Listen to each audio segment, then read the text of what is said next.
출애굽기 33번째 제목은 영화 감독. 예, 영화 감독. 출애굽기 9장 27에서 35절까지 보겠습니다.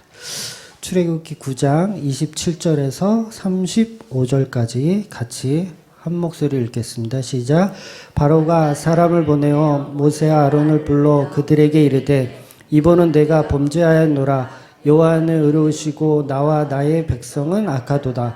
여호와께서 구하여 이 우레소리와 우박을 그만 그치게 하라. 내가 너희를 보내리니 너희가 다시는 머물지 아니하리라.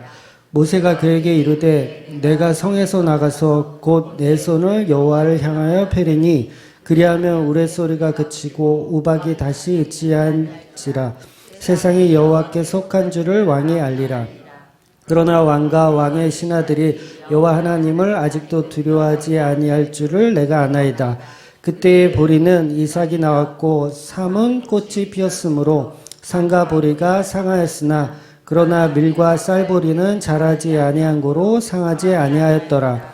모세가 바로를 떠나 성에서 나가 여호와를 향하여 손을 펴매 우박 소리와 그 비가 딱 내리지 아니하리라. 바로 비와 우박과 우레소리가 그친 것을 보고 다시 범죄하여 마음을 완악하게 하니 그와 그의 신하가 꼭 같더라. 바로의 마음이 완악하여 이스라엘 자손을 내보내지 아니하였으니 여호와께서 모세에게 말씀하신 바 같더라. 아멘. 네, 주중에 제가 오랜만에 영화를 봤습니다. 네. 얼마 전에 개봉한 그 백두산, 네, 아세요? 네. 개봉한 지 얼마 안 돼서 잘 모르시는 분도 있을 거예요. 백두산이 개봉을 했어요. 굉장히 돈을 많이 투자했더라고요. 보니까 이 섭외도, 이 배우 섭외도 짱짱하고, 그러니까 이병헌, 그 다음에 하정우, 그 다음에 마동석, 그 다음에 수지, 예, 이렇게 쟁쟁한 스타들을 볼 수 있어요. 그리고 전도연 씨도 카메오로 출연을 했더라고요. 그래서 재난 영화예요. 백두산이 폭발해서 이제 얽히고 설키는 그런 재난 영화이면서 또 이게 북한이다 보니까 중국과 미국과 연결된 어떤 첩보적인 내용까지 가미된, 거기다가 또 하정우란 배우가 연기를 또 너무 잘했어요. 너무 잘하고 코믹적인 그런 것까지 있는, 그러니까 이병헌하고 하정우하고 같이 코믹 연기도 있는 굉장히 좀 괜찮은 영화. 근데 사실 내용은 뭐 그렇게 뭐 특별한 건 없었고 그냥 뻔하지만 돈 아깝지 않게 그냥 이렇게, 그러니까 내 돈으로 내고 보잖아요. 근데 영화를 만들 때 돈이 참 많이 들었겠다라는 생각을 하니까 내 돈은 별로 아깝지가 않더라고요. 네. 하여튼 그런 영화를 제가 보고 왔습니다. 근데 제가 영화를 보면 항상 버릇이 있어요. 이제 영화는 저는 이제 혼자 보러는 안 가고 집사람하고 이제 심야에 애들 다 재워놓고 이제 큰아들한테 엄마 아빠 나가서 영화 보러 올 테니까 애들 깨면 네가 좀 봐라. 그리고 이제 영화 보러 가는 거예요. 보통 이제 12시에 하는 심야 영화가 있거든요. 심야 영화 이제 보러 가는 거예요. 그러니까 보고 나면, 제가 항상 영화를 보고 나면 아내하고 이제 차에서 오면서 그런 얘기를 꼭 나눠요. 영화에 대한 평가를 제가 합니다. 아주 멋지게 평가를 해요. 근데 평가의 내용이 어떤 거냐면, 예를 드는 거예요. 그러니까 마동석이 이번 영화에서는 별로 그렇게 부각이 안 됐어. 마동석의 어떤 특유의 그 한방이 이렇게 시원하게 이렇게 부시는 그런 한방이 마동석 씨는 있는데 박사로 나오거든요, 이 영화에서는. 그러니까 이게 없는 거예요. 그러니까 야, 아쉬웠다. 왜 마동석이 굳이 그 역할을 할 필요가 뭐 있냐. 그건 다른 사람이 했어도 되고, 마동석은 뭐 하정우를 돕는 군인 역할이었으면 더 시원한 액션을 볼 수 있었을 텐데, 이 감독이 요거는 좀 미스한 것 같다. 나였으면 그렇게 안 했을 거다. 라는 식의 이제 평가를 하는 거죠. 그리고 뭐 수지가 나오는데, 수지가 하정우 씨 아내로 나와요. 근데 너무 안 어울린다. 나이 차이도 거의 내가 봤을 때 20살 가까이 차이 나는 것 같은데, 아내 역할로 너무 안 어울린다. 왜 수지를 여기다 캐스팅을 했는지, 이 역할로 좀 이해가 안 간다 라면서 제가 굉장히 건방지게 이렇게 평가를 하더라는 거죠. 이 감독을. 그러니까 배우의 섭외는 어떻게 했을 것이고 이 장면은 또 이렇게 연출하면 이건 아니야. 이건 흥행이 안 돼. 이거 말고 여기서 반전을 줬어야지 이렇게. 예를 드는 거예요. 이렇게 반전을 줬어야지. 그러면 더 이게 더 스토리가 짱짱해지고 아니 왜 영화를 찍을 때 나한테 전화를 해서 이 스토리를 이렇게 쓰면 되겠습니까? 라고 물어보질 않고 왜 영화들을 이렇게 만드는 거야. 그러니까 영화가 이렇게 재미가 없잖아. 이러면서 제가 평가를 하더라는 거죠. 근데 이건 제가 비전문가이기 때문에 한마디로 엉터리 평가를 막 제 나름대로 그냥 막 하는 거죠. 그러니까 이런 평가들을 만약에 진짜 평론가가 이런 식으로 제가 하는 것처럼 평가를 하면 온 동네의 욕은 다 먹을 거예요. 그렇잖아요. 그게 무슨 평가냐. 말도 안 돼. 너는 평가할 수 있는 자질도 없는 사람이라고 막 욕을 할 거예요. 그러니까 감독을 무시하는 발언들이죠. 대부분이. 뭐 배역 섭외가 잘못됐다. 스토리는 이렇게 하면 안 된다. 여기서 반전을 줘야 된다라는 식. 그런데 진짜 평론가들은 어떻게 평론을 할까? 진짜 평론가들은 감독이 의도하는 바가 무엇인지, 또 관객이 영화를 보고 나서도 놓칠 만한 것들, 그런 것들을 딱 찾아내서 알려주는 게 사실 평론가의 재미거든요. 그래서 평론가의 그 평론을 보고서 또 영화를 보고 나서도 그 평론을 읽고 이러면서 영화를 보는 한층의 재미를 더 느끼게 해주는 게 평론가들의 역할인 거라는 거죠. 근데 저는 그런 감독의 의도나 어떤 그런 걸 다 무시하고 내 나름대로 재평가를 그냥 해버린다는 거예요. 그래서 이게 오전에도 제가 잠시 설명을 드렸지만 이런 방식이 성경을 이해하는데도 너무도 중요한 팁이 된다는 거예요. 그래서 제가 오전에 했던 얘기를 조금 반복해서 더 디테일하게 좀 설명을 드리려고 그래요.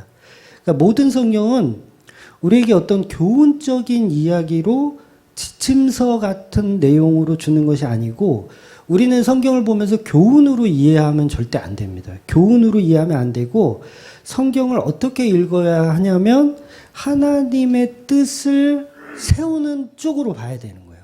그러니까 어떤 교훈이 아니라 하나님이 이루신 역사, 하나님이 이루신 사건으로 성경을 봐야 한다는 거죠. 그렇게 보지 않고 그냥 교훈적으로만 성경을 보다 보면 성경을 10분의 1 아니면 100분의 1도 이해를 못하게 된다는 거죠. 그러니까 성경 속에 좋은 인물들만 이렇게 찾아내서 그 사람 흉내내고 그 주인공 흉내내고 좋은 것만 우리는 투영하고 싶어 하잖아요. 예를 들어서 요셉이 총리가 됐다. 그러면 여기에 또 나를 투영해서 얘 하나님을 잘 믿고 섬기면 나도 요셉처럼 총리가 되나 보다. 라고 우리가 또 그렇게 배웠고 그렇게 신앙생활을 한다는 거죠.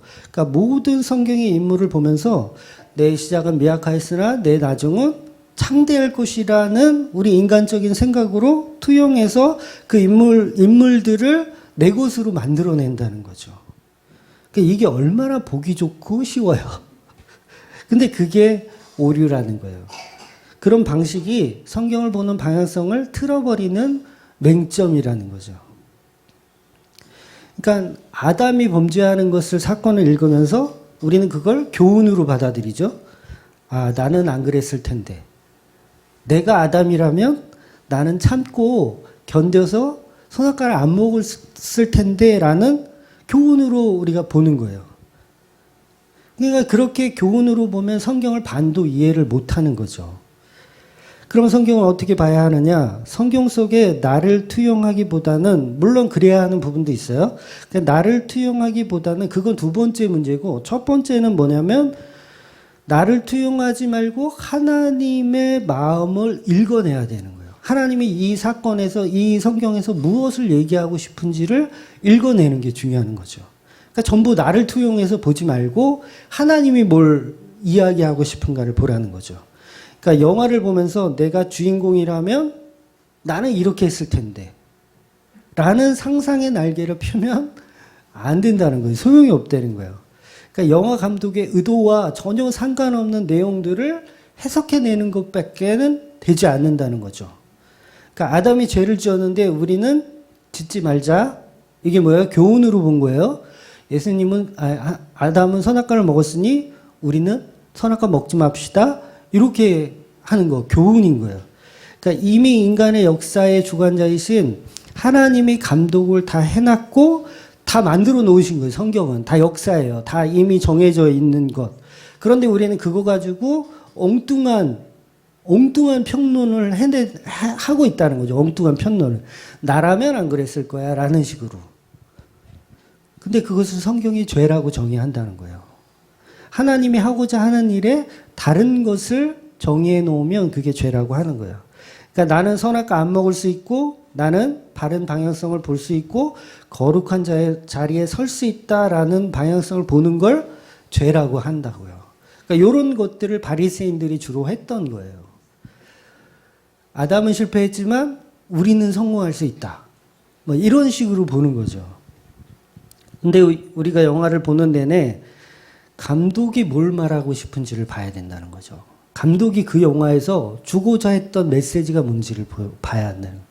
그럼 성경이 하나님이 쓰신 시나리오라면 하나님이 쓰신 그 시나리오에 무엇을 이야기하고 싶은지를 봐야지 거기에 무슨 교훈을 찾아내려고 하면 이건 성경을 잘못 보고 있다라는 거예요.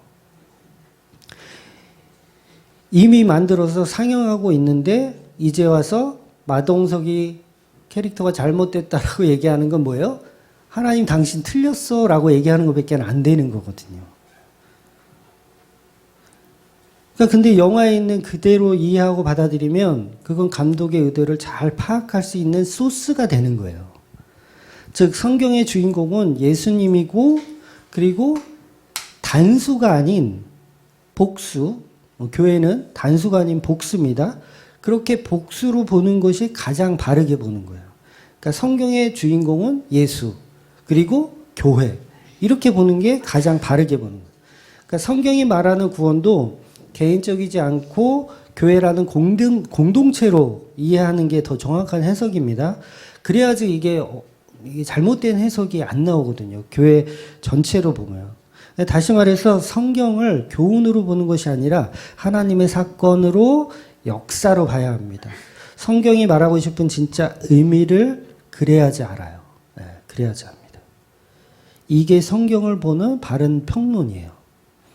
그러니까 오전에도 제가 몇 군데 예를 들어 설명드렸지만 못 들으신 분도 있으니까 조금 말씀드리면 오늘 본문의 말씀을 통해서 그러니까 오늘 우리가 출애굽기 읽은 그 내용을 보면서 하나님의 말씀에 순종하지 않으면 우리는 우박재앙이 오니까 말을 잘 들어야지.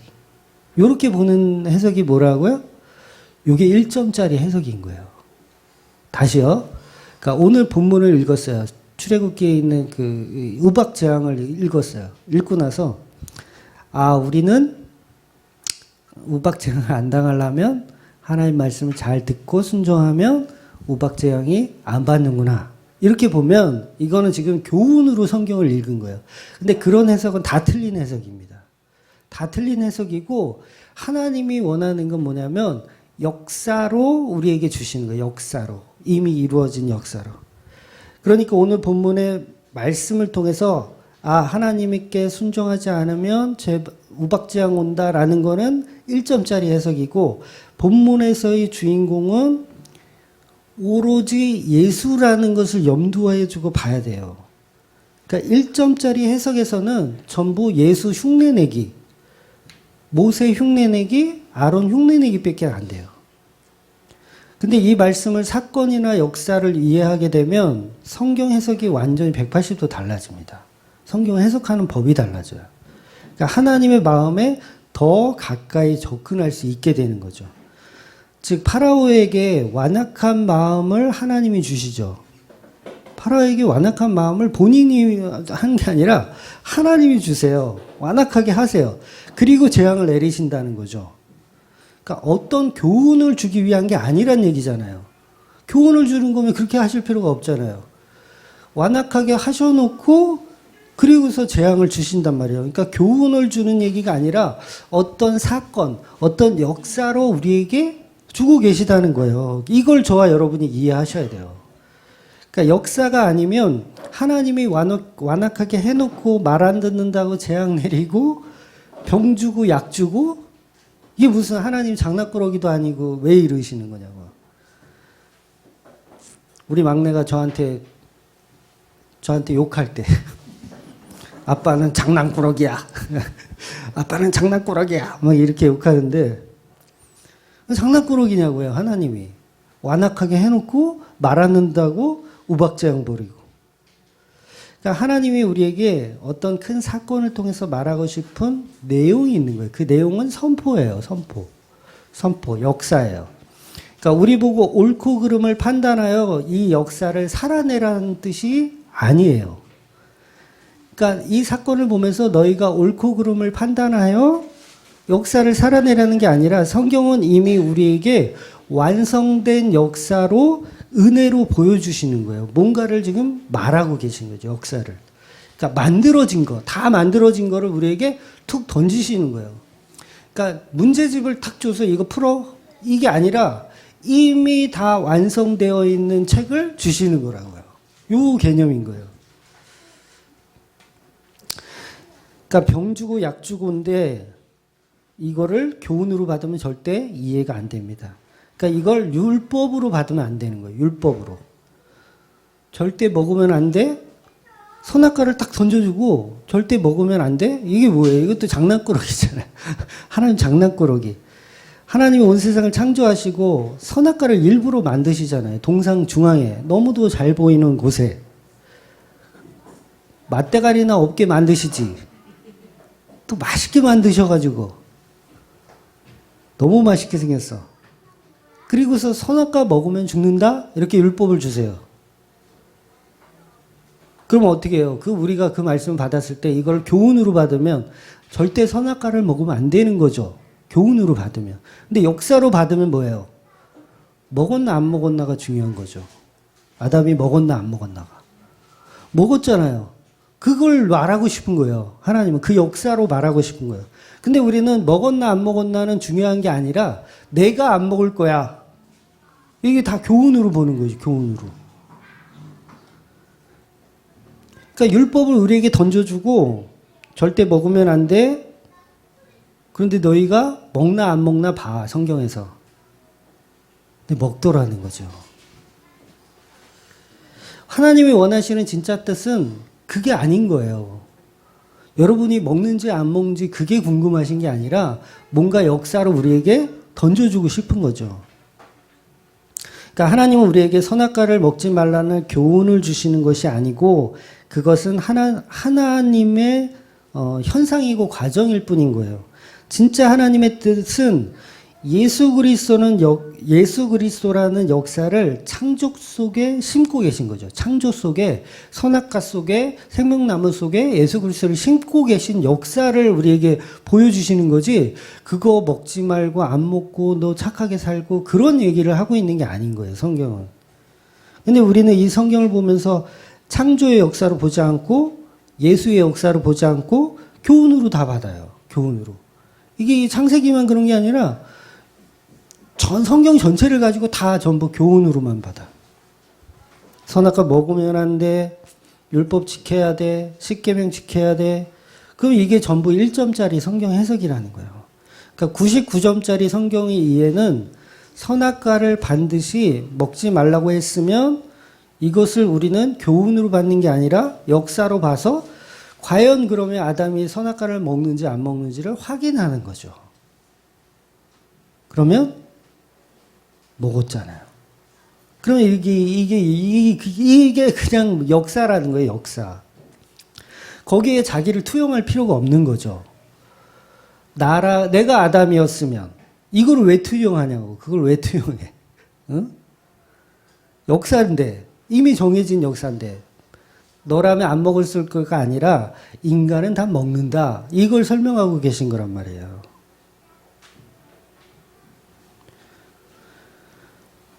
이거를 제가 계속해서 설명하고 있는 거예요.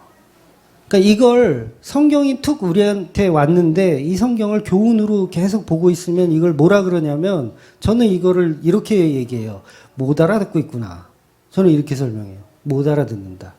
그러니까 시즌 1 때 못 알아들었어요. 계속 다 교훈으로 받기를 원해. 술 먹지 말라는 설교 좀 하면 안 돼? 뭐 이런 식으로. 술 먹지 말라는 설교 좀 해줘. 뭐 하지 말라는 설교 좀 해줘. 이게 뭐예요? 못 알아듣는 거예요. 못 알아듣는 거. 시즌 1 때는 못 알아들었고, 시즌 2 때는 알아듣는 것처럼 앉아있다가 못 알아듣고, 시즌 3는, 네, 지켜볼게요. 그럼 알아듣는 사람들은 어떤 사람들이냐면 성경을 역사로 이해해서 말씀으로 결과의 선포로 보는 거예요. 모든 건 다 하나님이 이루신, 예수가 다 이루신 결과로 성경을 보는 거예요. 그러니까 아담이 먹었나 안 먹었나를 보는 사람들입니다. 자기라면 안 먹었다 이렇게 보는 게 아니라 그건 교훈으로 보는 거고, 역사로 보면 아담이 먹었다 안 먹었다. 그 역사에서 나를 투영하는 거죠. 그 역사에서 나를 투영하는 거예요. 나도 선악과 먹은 아담이구나. 이거를 보는 게 역사를 제대로 읽는 거죠. 이것을 본 사람들이 성경을 교훈으로 보지 않고 역사로 보는 눈을 가진 거예요. 그러니까 여러분이 영화를 보면서 주인공에게 나를 투영해서 나라면 이렇게 했다, 저렇게 했다 생각하는 것은 이거는 평론이라고 할 수 없는 거잖아요. 그건 말 그대로 어린아이 수준 같은, 저같이 비전문가인 평론을 하는 거죠. 근데 진짜 전문가들은 감독의 의도를 정확히 관객에게 이렇게 설명해 주는, 그게 진짜 평론가라는 거죠.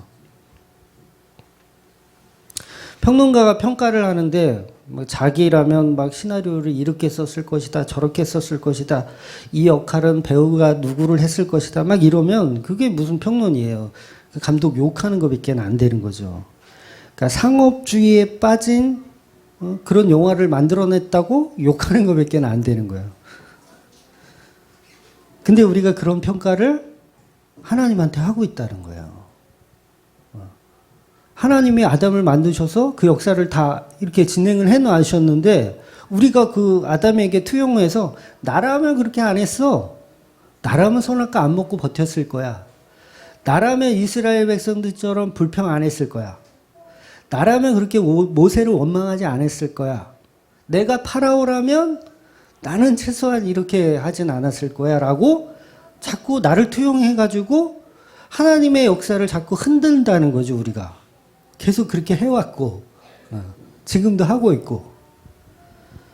그러면 이게 하나님 보실 때는 이건 뭐냐, 얘는 뭐냐.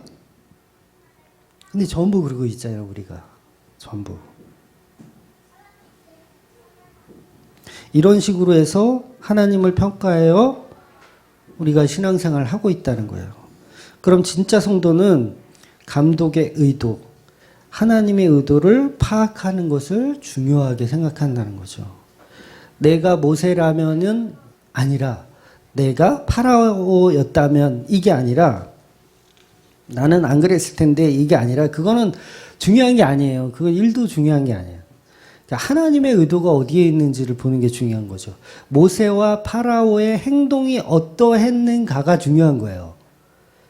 나라면 안 했을 거야가 아니라, 그러니까 투영을 하더라도 나는 파라오와는 달라, 나는 이스라엘과 달라, 나는 모세와 달라, 이게 아니고 나도 그 역사 속에 창조되어가는 연약한 그들과 동일한 자임이 들통나셔야 돼요.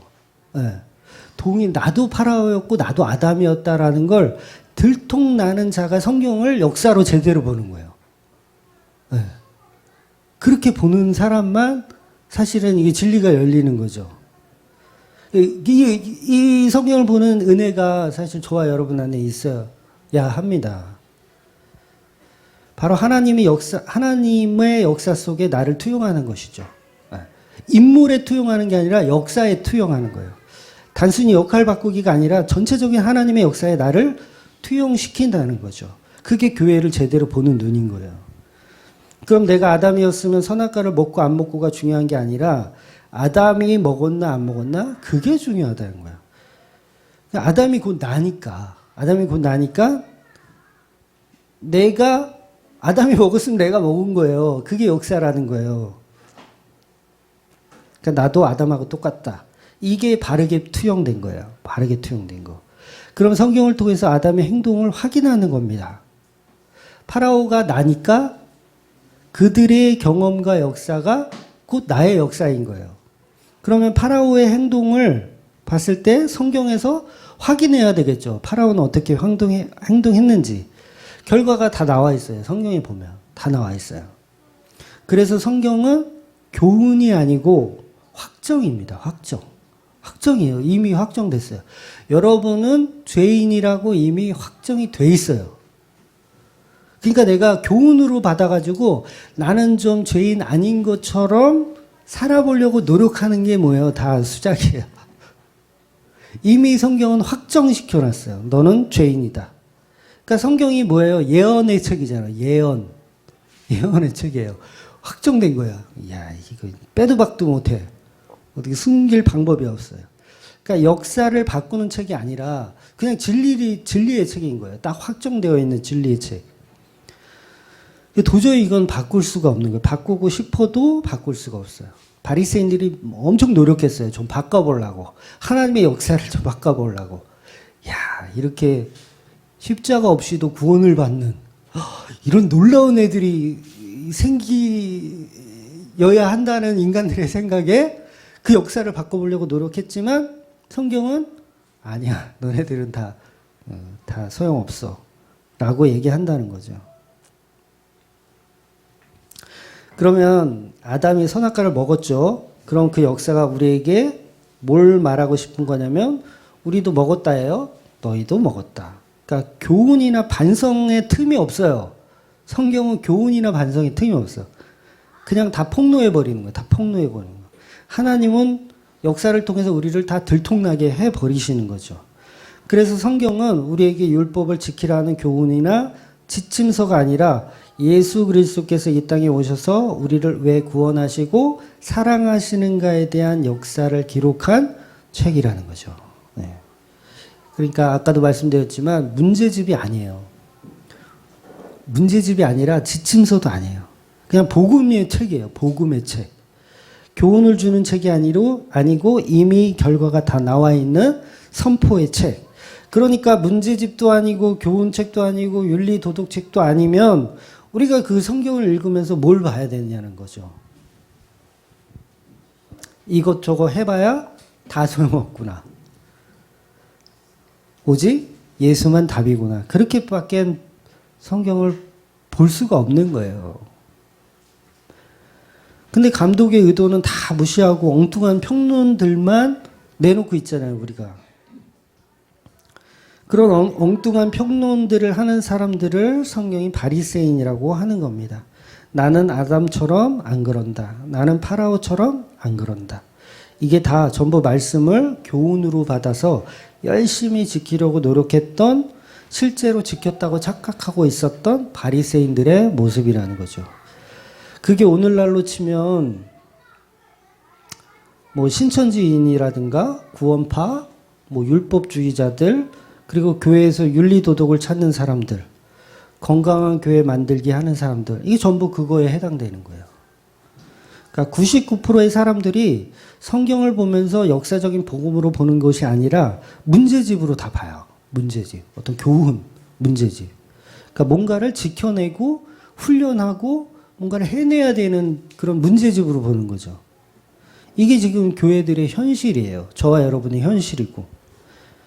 이게 사실 불교의 영향을 너무 많이 받았어요.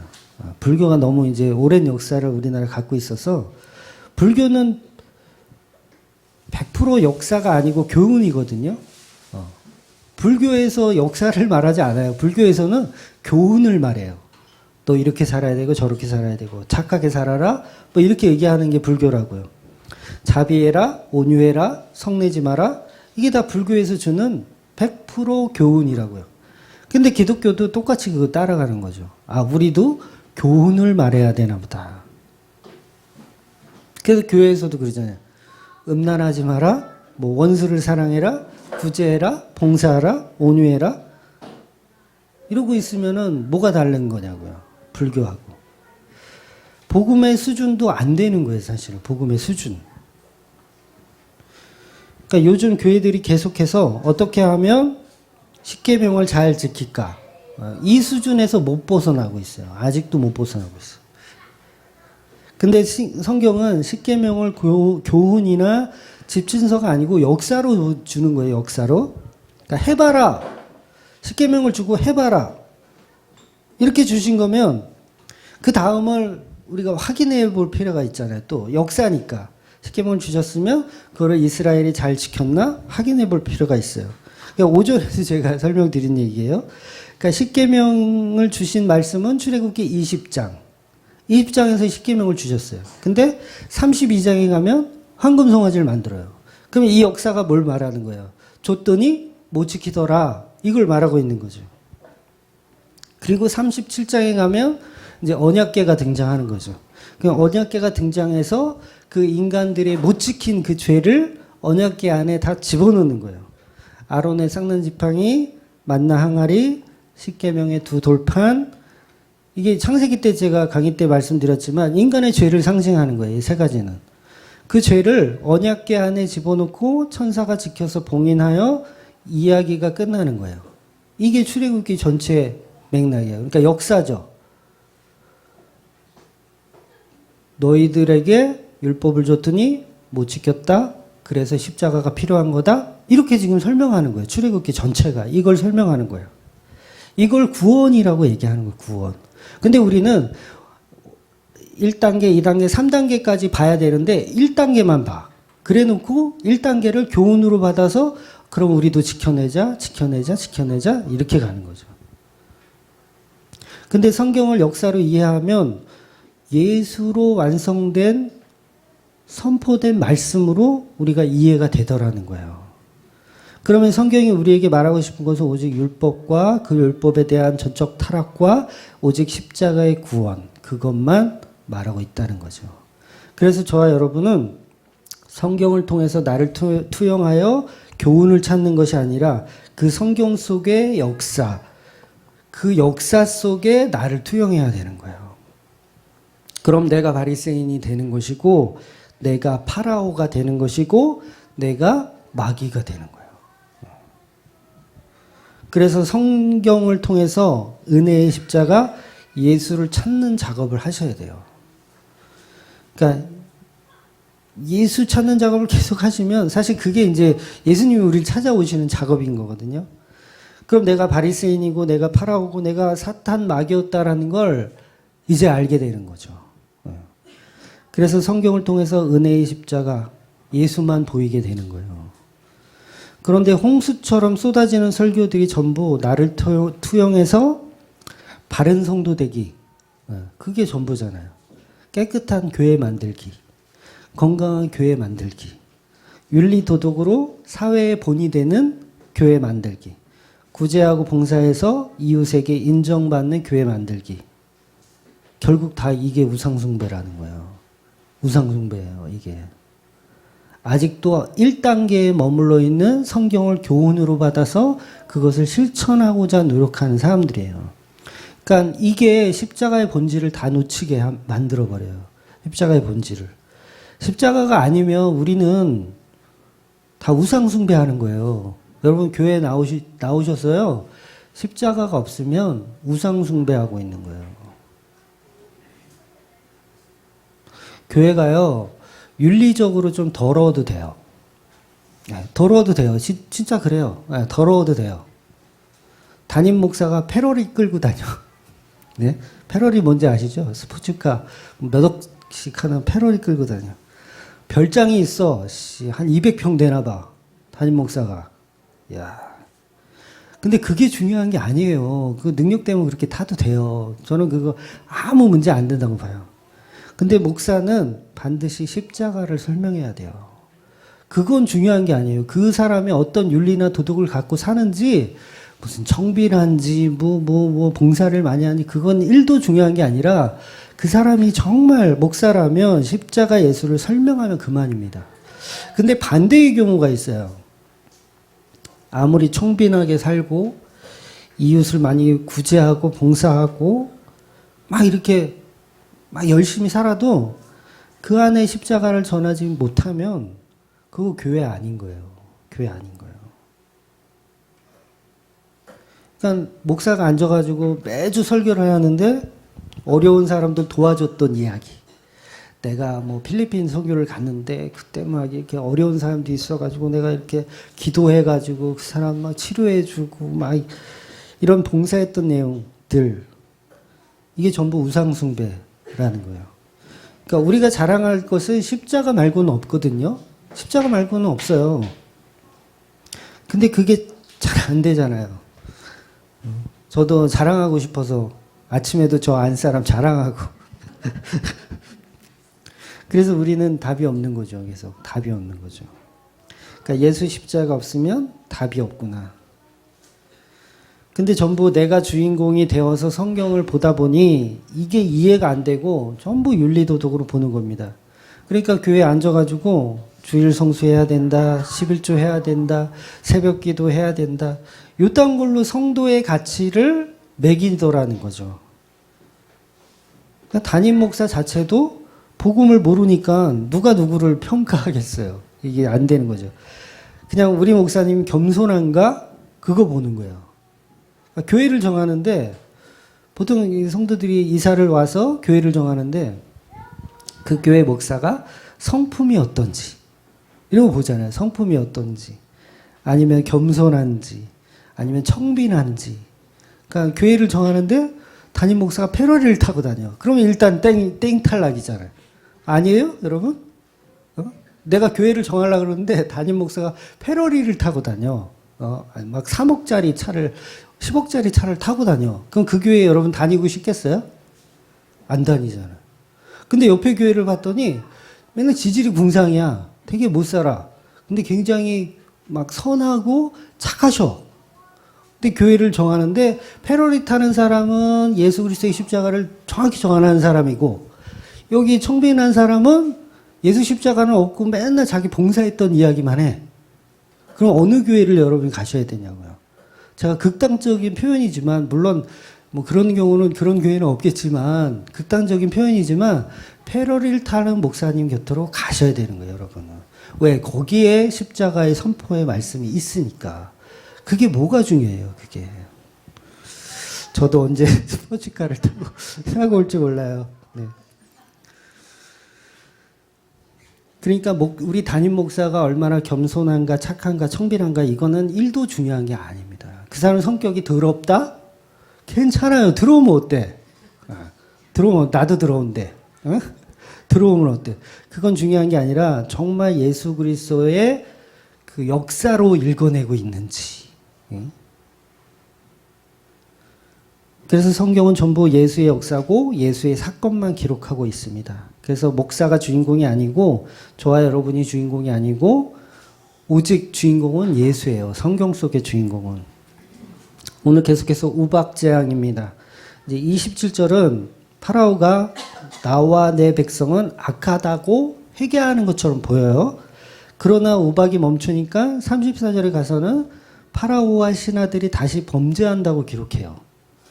그러면 성경이 파라오처럼 여러분도 하나님께 좀 이렇게 좀 대들지 말고 좀 개기지 말고 말씀을 잘 듣고 순종하라는 말씀인가? 오늘 본문이 파라오처럼 까불지 말고 이거 역시 교훈으로 보는 거죠. 교훈으로 보는 거. 그 설교는 틀린 설교예요. 잘못된 설교예요. 그러니까 제가 설교를 하는데 여러분 파라오처럼 이렇게 말을 안 들으면 우박재앙이 옵니다. 그러니까 여러분 하나님 앞에 정말 순종하시고 하나님 말씀을 잘 들어서 그 우박의 재앙을 면하셔야 됩니다. 이렇게 설교를 하면 이게 틀린 설교라고요. 엉뚱한 설교를 하고 있는 거예요. 그러니까 역사로 보지 못하고 교훈으로만 봐서 설교하는 거죠. 그러니까 진짜 교훈은 그게 아닌 거죠. 그러니까 바른 설교는 뭐냐면 파라오의 모습이 저와 여러분의 모습입니다. 우리는 이 상황에서도 하나님을 안 믿고 우리가 살 길을 찾아가는 그런 불쌍한 인간입니다. 이게 성경이 말하고 있는 역사입니다. 우리 이 역사를 인정하는 자가 성도입니다. 이런 설교를 여러분이 들으셔야 돼요. 네.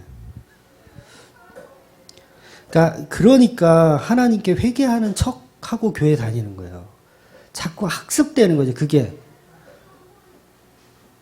자꾸 문제집 푸는 걸로, 문제집은 여러분 반복적으로 풀어야지 이게 공부를 잘해요.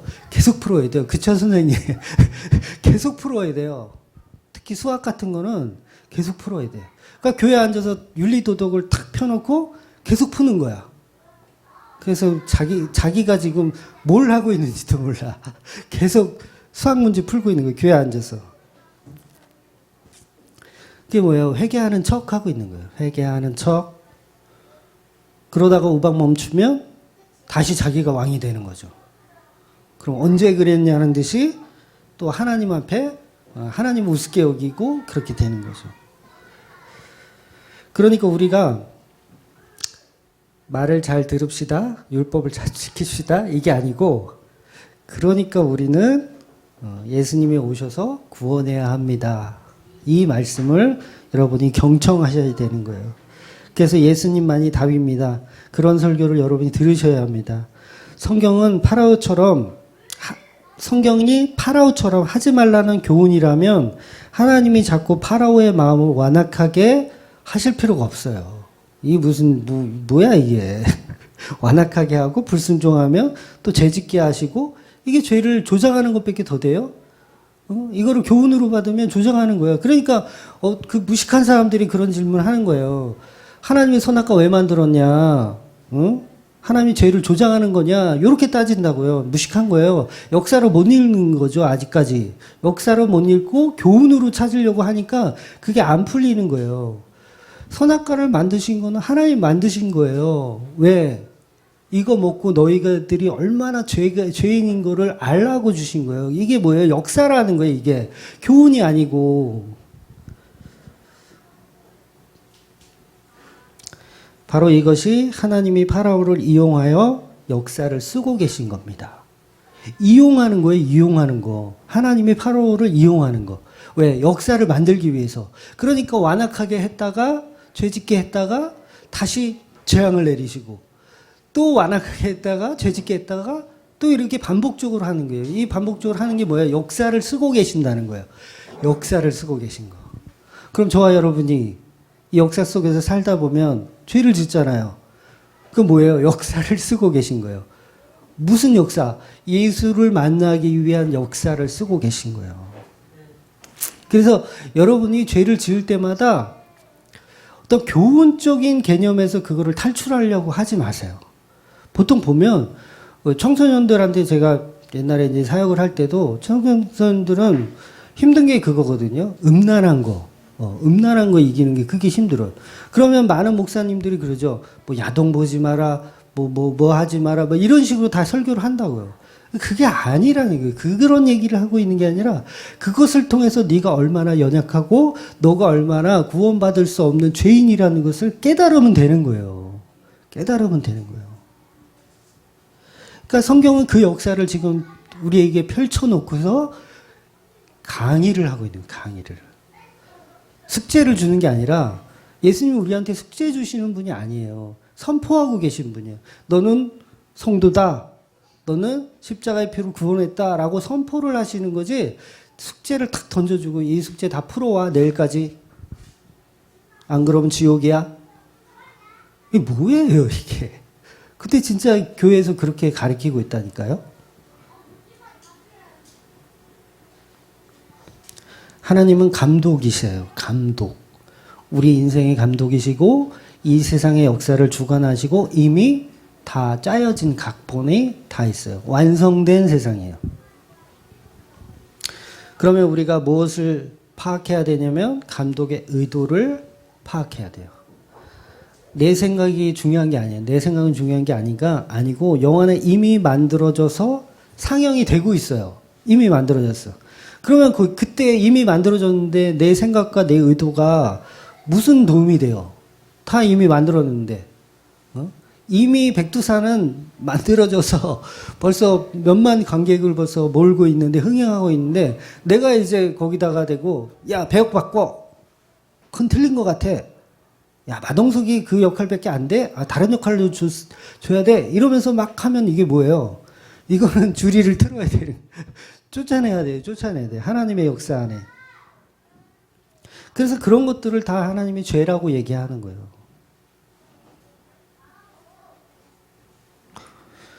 그래서 우리가 자꾸 하나님이 만드신 계획하신 역사를 바꾸려고 하는 걸 죄라고 합니다. 이 역사 속에서 우리가 얼마나 죄인인 줄 알고 천국 갈 수 없는 그런 가치가 없는 파라오와 같은 사람들, 그 은혜를 붙들고 가야 돼요.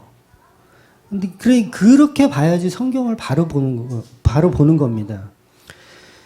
이 역사를 이해하라고 파라오를 완악하게도 하고 하나님이 재앙을 내리기도 하고 그렇게 지금 한마디로 쇼를 하고 계신 거예요. 어떻게 보면 쇼를 하고 계신 거예요. 예수 그리스도의 십자가를 드러내기 위한 작품을 하나님이 만들고 계신 거예요. 만들고 계신 거예요. 성경의 모든 역사가 마찬가지예요. 하나님이 만들고 계신 거예요. 감독하고 계신 거예요. 그러면 이 역사가 우리에게 말하고 싶은 게 뭐냐면 역시 인간은 죄인이다. 그것밖에 말하고 싶은 게 없는 거예요. 우리 인간은 죄를 지을 수밖에 없는 존재이다. 이거를 설명하고 싶은 거예요. 그래서 그 죄를 해결할 수 있는 유일한 방법이 오직 10번째 재앙인 6월절의 어린 양 예수 그리스도밖에 없다라는 역사를 우리에게 설명하고 있는 내용이 출애굽기라는 거예요. 그러니까 정리를 좀 해드리면 우린 죄에서 자유할 수 있는 방법이 1도 없는 겁니다. 모든 사람은 죄에서 자유할 수가 없어요. 우리가 아까 찬양 드렸잖아요. 죄에서 자유를 얻게 함은 보혈의 능력 주의 보혈 시험을 이기는 승리되니 참 놀라운 능력이로다. 주의 보혈 능력이 또다. 주의 피 믿으오. 이렇게 찬송은 불러놓고 전부 자기 능력으로 죄에서 자유하다고 얘기해요. 교회 다니는 사람 다 똑같아. 주의 능력으로 그 피의 능력으로 자유하다라고 찬송을 그렇게 해놓고서 전부 윤리도덕 챙겨서 죄를 해결해 보려고 그래. 전부 스님들이야. 어떻게 교회에서.